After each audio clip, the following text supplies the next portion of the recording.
आज आपण पाहतोय की एखादा एएनसी पेशंट जेव्हा आपल्याकडे ओपीडीमध्ये येतो, म्हणजे प्रेग्नंट पेशंट ओपीडीमध्ये येतो, तेव्हा आपण त्याचे बाळाचे ठोके कसे चेक करतो, त्याच्यासाठी कुठली मशीन वापरल्या जाते आणि बाळाचे ठोके एक्झॅक्टली कसे चेक केले जातात.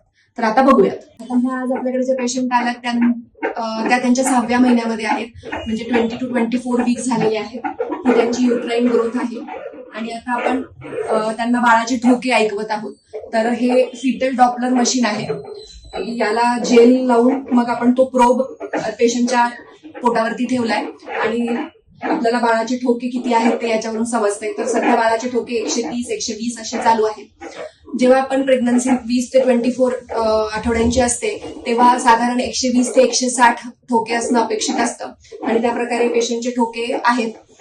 साधारण या मशीन मध्ये आपण 12 ते 14 आठवड्यानंतर बाळाचे ठोके चेक करू शकतो. म्हणून जेव्हा आपण 3ऱ्या महिन्यानंतर पेशंट आपल्याकडे रुटीन चेकअपसाठी येते तेव्हा या मशीनद्वारे आपण त्यांना बाळाचे ठोके ऐकवून त्यांचं बाळ सुरक्षित आहे हे त्यांना समजवून देत असतो.